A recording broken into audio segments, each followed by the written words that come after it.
Brian Harkness was always known for his tough attitude. Growing up in a rough Chicago neighborhood, he gained a reputation for his quick temper and ability to stand his ground long before joining the Marines. He spent many afternoons proving himself, earning respect and fear from those around him. His teachers called him untamable, and even his father, Bob, an ex-Marine officer who'd served in Korea, wondered if Brian would wind up in prison before he could find any semblance of discipline. And yet, Brian surprised them all by channeling that rage and signing up for the Marine Corps Reserve the moment he turned 18. The discipline steadied him, gave him purpose, and for the first time he felt his anger transform into something lethal, but controlled. Then came Sandra. Brian met Sandra in high school and his parents approved. She was smart, ambitious, and poised to become a paralegal. She exuded confidence, always excelling in academics. 3 years after graduation, they married.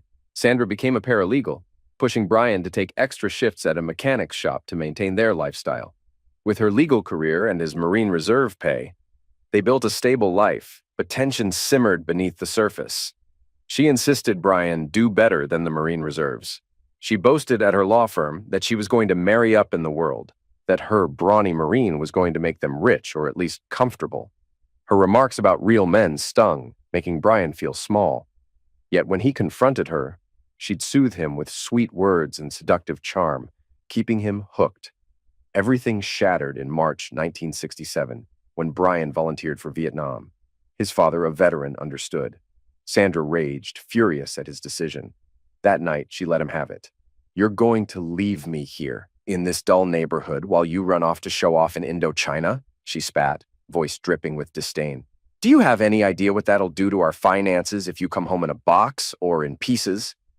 They were in their small living room when she said it. Brian stared at her from the worn-out sofa, his arms folded. He was bigger than ever now, muscular from relentless physical training, and yet she was the one who towered over him in that moment. "I made a commitment," he growled. "A commitment to the Marine Corps. I can't just stand by. It's my duty." Sandra's lips curled into a sneer. "Duty to whom? To yourself? To your father's precious Marine legacy? You didn't think about me, you never do. Well, fine, go get shot up if that's what you want. Just don't expect me to put my life on hold for you," he bristled. "Sandra, you don't get to talk to me like that. I've never once cheated. Never once complained about the hours I put in to pay for this house. Don't you dare say I'm not thinking about us." She stepped closer, eyes narrowing. "Oh, is that so? Then why hasn't our life improved in 3 years, Brian? We barely got that tiny house, and your pay as a reservist plus the shop job isn't exactly piling up wealth. I'm the one who keeps this house afloat. Me, with my paralegal job, my negotiating skills, my unstoppable drive." Brian glared at her. "So, it's all about money now, is it?" She laughed, cold as ice. "It's about progress. I refuse to end up a poor nobody riding your coattails to nowhere." Brian, heart-hammering, told her the date he'd leave. She wept that night, yes. But the next morning, her tears turned to frosty arrogance again. As he packed his duffel bag, she snapped, "You'd better not come back in a wheelchair. I have no interest in pushing a cripple around."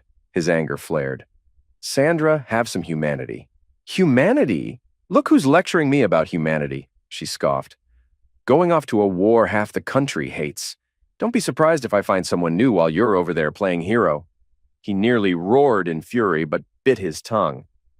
They parted on a sour note, though the night before he left, she grabbed his Johnson. "This is mine," she said venomously. "Don't you dare let some Vietnamese woman near it. No one but you," he promised, though the bitterness in his voice was clear. The tension between them soared. Their final intimacy was more like a battle than an act of love. Shortly before he shipped out, Brian updated his will, unsettled by the thought that Sandra might get everything if he died, yet not wanting to leave her destitute either. He arranged an allotment for the mortgage and utilities, ensuring she wouldn't have an excuse to whine about bills while he was gone.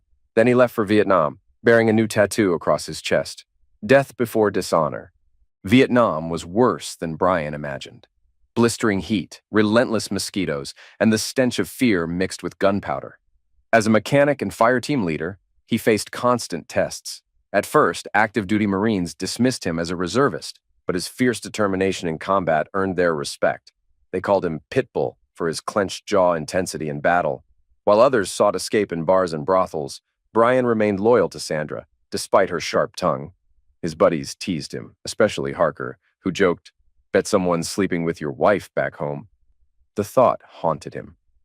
He wrote to Sandra faithfully, but her replies dwindled from bi-weekly to every 6 weeks. His parents sent more letters than she did. The photos she sent, her in a tight swimsuit at the beach, made him wonder who was behind the camera. Doubt gnawed at him. Christmas passed with no card from Sandra, only a note from his parents. He shoved the bitterness down. Focus or you die. Then came January 1968 near Da Nang. Rumors of a Tet Lunar New Year assault proved true. The Viet Cong swarmed and the ground trembled from the dead.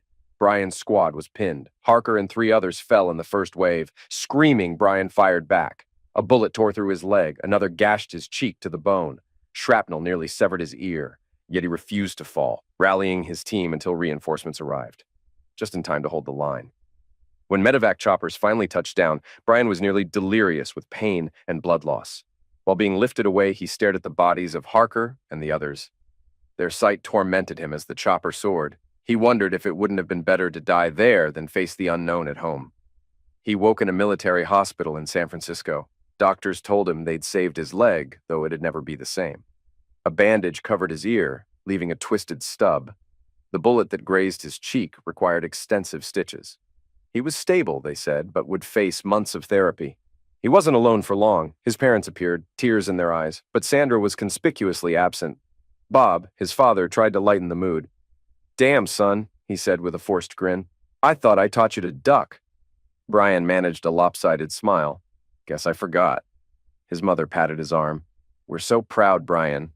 We're sorry you got hurt, but we're grateful you're alive." Brian's gaze flicked to the hallway, expecting Sandra any moment. She didn't come. "Where is she?" he asked, his voice harder than he intended. His parents exchanged dark looks. Bob exhaled slowly. "Brian, we don't know. She hasn't been around. She hasn't answered phone calls, and we only saw her once a couple of months ago, saying goodbye to some guy in a Corvette." Brian felt a chill. "A blue Corvette?" Bob nodded.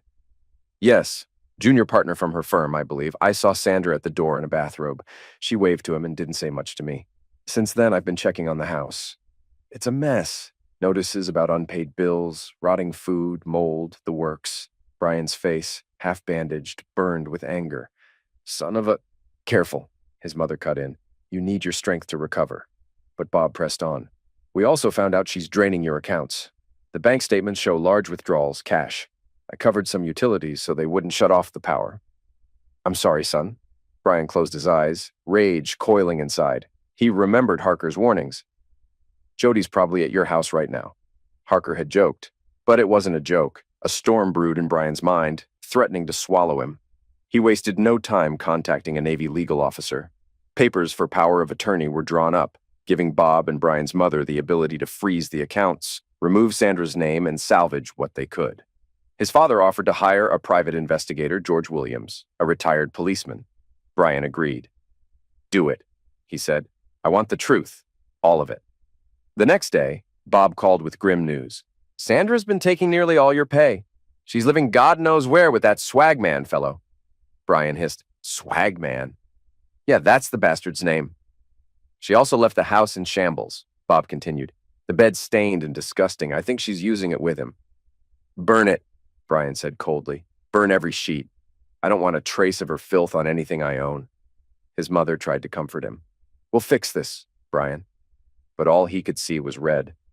The only thing that kept him steady was the memory of his fallen comrades, whose ghosts visited him nightly in feverish dreams, accusing him of surviving while they perished. 2 weeks passed. The hospital pinned a Purple Heart on Brian, and a Marine officer nominated him for a Silver Star for his valor near Da Nang. But pride eluded him. His mind was consumed with Sandra's betrayal. Nightmares haunted his sleep. Cleared for discharge, doctors warned it could take a year before he walked normally. They gave him a cane and sent him off with forced well wishes. Lieutenant Colonel Arvin Johnson held a brief ceremony, pinning the Silver Star to Brian's uniform, calling him uncompromisingly brave. His parents wept with pride. Brian felt nothing. He was returning to a wrecked life. At the airport, protesters jeered, but his parents ignored them. Back home, Brian limped into a house reeking of garbage. A year ago, it had symbolized a future with Sandra. Now, it was a tomb of broken promises. His mother had tried to clean, but the damage was done. Trash everywhere. Dishes rotting, stale perfume mixing with decay. Sandra had taken most of her belongings, leaving only a few forgotten dresses. The wedding album lay on the table, photos ripped out. In the bathroom trash, he found their wedding rings. Rage surged, blinding him. He wanted to destroy something, anything. Instead, he forced himself to breathe. Then his eyes landed on his Bowie knife from Vietnam. Its scabbard marked, Marche ou crève, march or die. It had never left his duffel, as if it belonged to him. That night, he slept in the guest room, having tossed the tainted mattress. By morning, he called George, his father's friend, and a lawyer, Mike McGregor. It was time to end this. They arrived to find Brian pacing with a cane, knuckles white on the handle. George placed a reel-to-reel tape recorder on the table.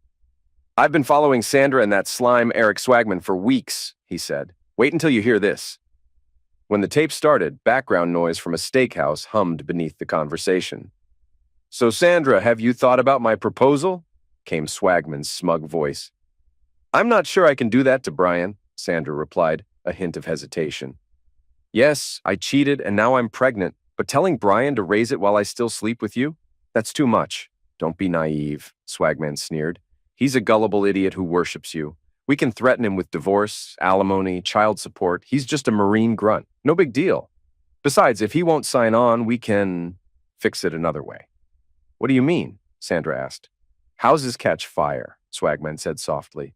"Brakes fail. People get mugged. Could be an accident, you know." Sandra's voice quivered. "You'd end him?" "Keep your voice down, babe," he growled. "Only if he won't cooperate. The man's an idiot for going to Vietnam in the first place. He'll likely roll over if we push right. Don't forget, you drained his accounts. He's broke. He'll do anything to get you back." Sandra sighed.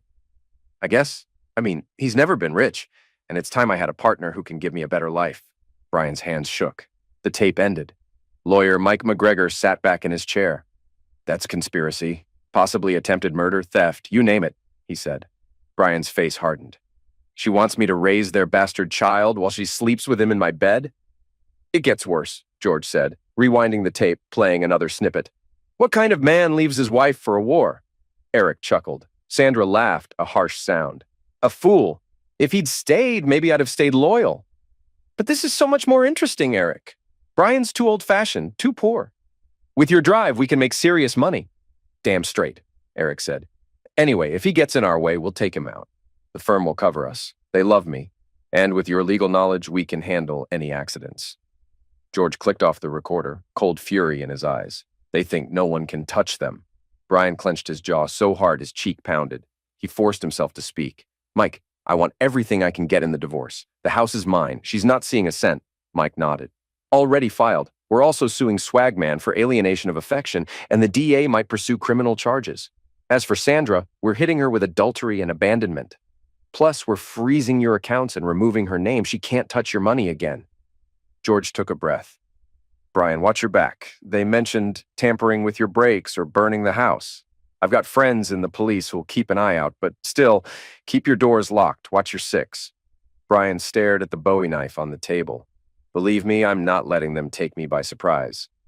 Later that day, Brian's phone rang. Sandra's voice clawed at him through the receiver. "Brian, you're back?" "Yes," he growled. "Surprise." She tried to adopt a tender tone. "I was waiting for you to call. I wanted to explain." "Cut the crap," he snapped. "I know about Swagman, the pregnancy, the money you stole. I know you plan to blackmail me into raising his kid." "I'm sorry," she whispered. Then her voice sharpened. "Wait, who told you that?" "I heard it from the horse's mouth. Or the donkey's in this case," he said icily. "I've got it on tape, Sandra. You and Eric discussing ending me." She drew in a sharp breath. You can't prove a thing in court. It was just talk. Look, let's be reasonable. We can work this out." "You think I'm going to work out sharing you with him?" Brian barked. "Are you insane?" "You used to love me," she purred. "And I loved you. But you went off to that stupid war. What was I supposed to do, wait like a lonely housewife? My life isn't a 1950s postcard, Brian. I have needs." He laughed bitterly, a sound tinged with real hatred. "Needs that include draining my accounts? Needs that include hooking up with a weasel who's plotting to kill me?" Her arrogance crackled through the phone. "Don't pretend you're innocent. You're a killer too, Brian. Don't Marines kill people? Don't try to play the saint. Brian's knuckles whitened around the receiver. I fought for my country.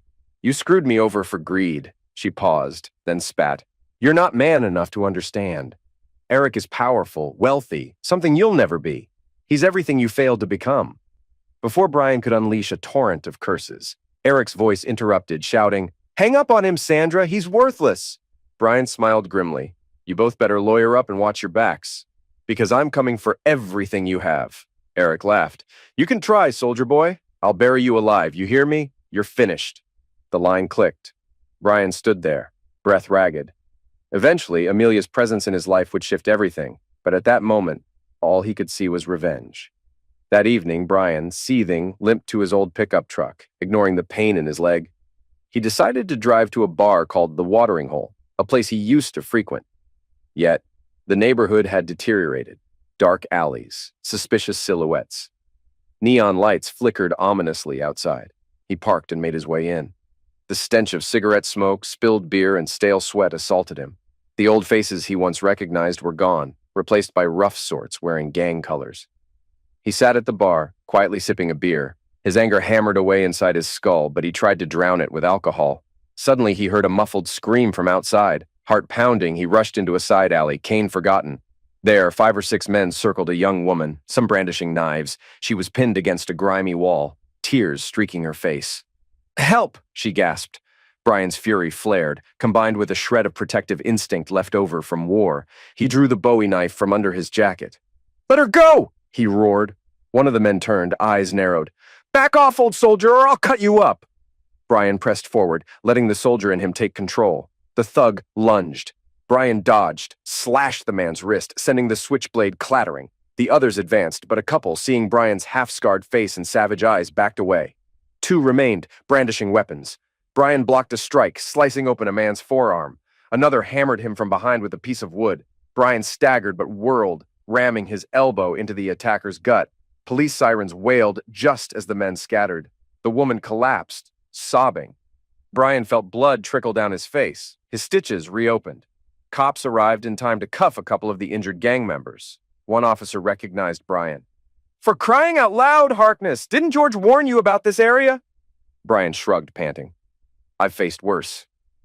The woman, trembling, thanked him repeatedly. I'm Amelia. You saved my life.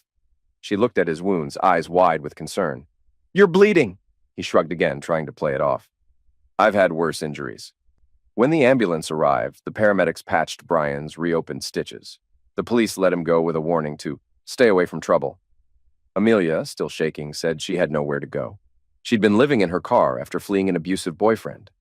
Come on, Brian said quietly. I have a spare room, if you don't mind the mess. She stared at him, uncertain. I can't impose, he insisted. Something in her eyes, the innocence perhaps, cut through his rage. She was raw, alone, and looked at him the way no one had in a long time, with genuine gratitude, not calculation. He gave the cops his truck keys so they could drive it home, while Amelia led him to her battered old Dodge Dart.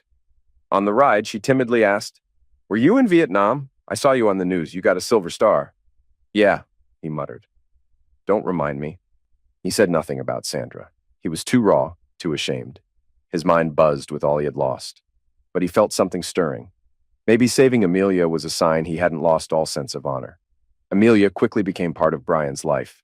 She helped clean, cooked simple meals, and shared her past. Once a secretary, now left destitute by tragedy. Yet Brian saw no arrogance, no hidden motives. Within days, she was working on his truck with ease. Wiping grease from her cheek, she said, We should replace these spark plugs. Unlike Sandra, who had mocked his trade, Amelia embraced it. Then came the call from Mike McGregor. His divorce hearing was set, and criminal charges loomed over Sandra and Swagman. Wear your dress blues, Mike advised. We want you to look like the Marine hero. Despite his anger, Brian wondered, had Sandra truly planned his murder?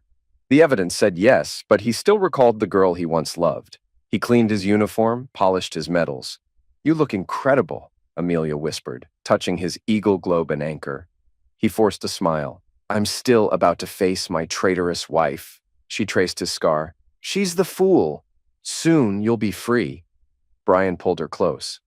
Thanks for being here. She met his gaze, eyes full of emotion. "You saved my life. I owe you everything." He rested his forehead against hers. "Just stay, that's all I want." At last, the court date arrived. Brian, rigid in his dress blues, arrived with Amelia by his side. He moved slowly, leaning on his cane, but the uniform gave him an imposing presence. 14 Marines from his reserve unit flanked him, including Lieutenant Colonel Johnson and Sergeant Major Roberts, to show support. Brian's parents stood behind him, brimming with stern pride.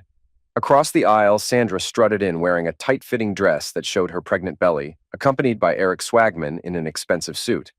Sandra's eyes widened upon seeing Brian's battered face and half-missing ear in stark contrast to the polished uniform. She whispered something to Eric, who snickered. Brian settled into his seat beside Mike McGregor, who was busily organizing legal documents. The gavel banged, and the judge, a gray-haired man with sharp eyes, asked everyone to rise, then sit. The proceedings began. Mike systematically laid out the evidence: Sandra's abandonment, her draining of accounts, the taped confession of potential murder, Eric's role in corrupting the marriage. The judge's eyebrows rose repeatedly. When Sandra's turn came, she put on a performance.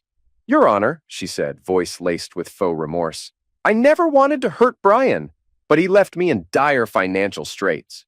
My job alone couldn't cover everything. Eric merely helped me." Mike snorted loud enough for the judge to hear. The judge glowered at Sandra. "Mrs. Harkness, not for long," Mike interjected. "We're seeking a swift divorce." Sandra shot him a venomous glare. "I was lonely, Your Honor. He left to fight a controversial war, and I felt abandoned. Eric offered comfort and security. This baby—" She put a protective hand on her belly. "I assumed was Brian's at first. I only discovered later it was Eric's. I'm so sorry." Brian gritted his teeth, remembering the mocking tone of her phone call. Her apology now sounded staged. The judge asked about the taped conversation. Sandra's lawyer tried to object, but Mike insisted it was legal, as the recording took place in a public setting where privacy wasn't expected. The tape played in the courtroom. Gasps rippled through the audience as Eric's calm talk of accidents and Sandra's references to draining Brian's bank accounts filled the air. Sandra kept her eyes down, cheeks burning. Eric's face twisted with fury. "Your Honor, that was private talk," Eric snapped. The judge banged his gavel.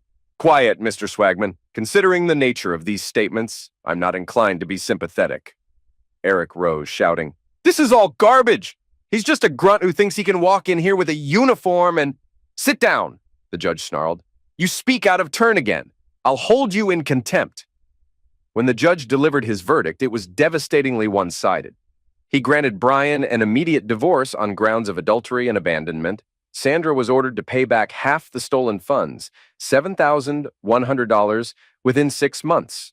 She'd keep only her personal possessions. No alimony, no support from Brian. The judge also mentioned that the district attorney's office would likely pursue charges against both Sandra and Eric for conspiracy, though that was separate from the family court matter.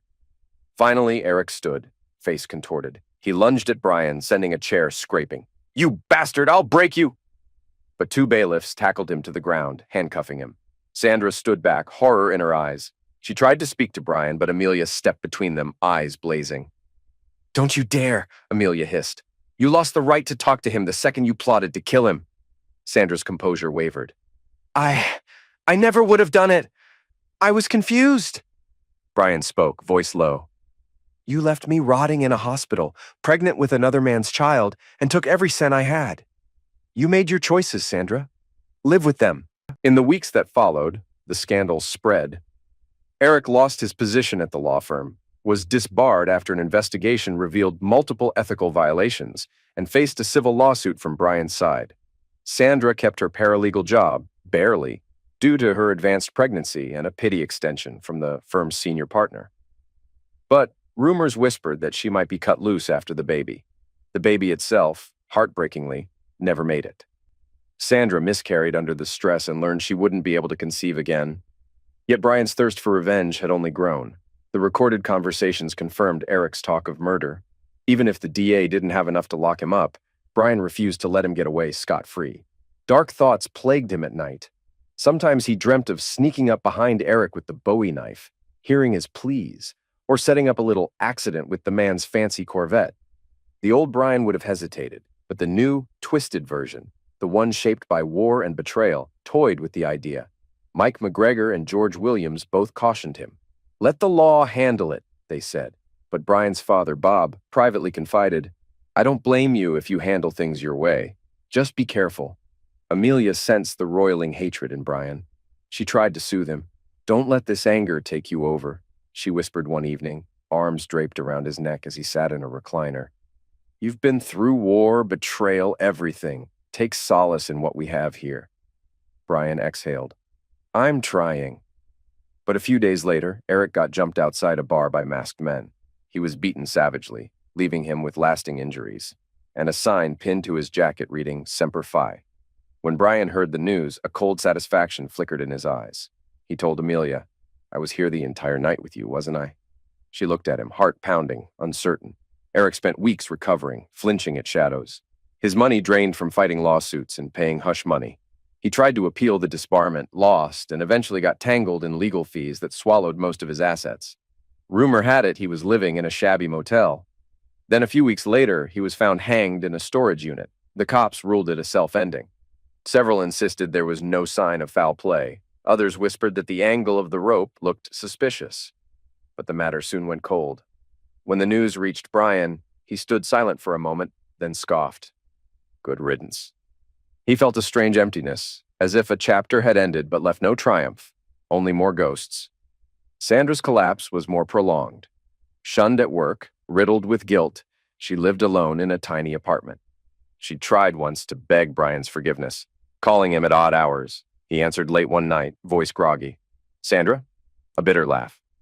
"You still remember my name, I see." He tensed. "What do you want?" She was drunk, slurring. "I lost everything, Brian. The baby, my job prospects. Eric's gone. They tell me at the firm I might be let go soon. I just wanted to say sorry." His jaw tightened. "A little late for that. You always were so dramatic," she sneered. Then the venom in her voice faded. I did love you once, Brian, didn't I?" He said nothing, tears burning his eyes. Then Amelia walked into the room, wearing one of his old t-shirts, and pressed a hand to his shoulder. He hung up without a word. The phone rang again, but they ignored it. Shortly afterward, Sandra died in a sudden car accident. Police suspected she fell asleep at the wheel. Brian found himself numb at her funeral. He attended with Amelia and his parents out of a sense of final respect for the past.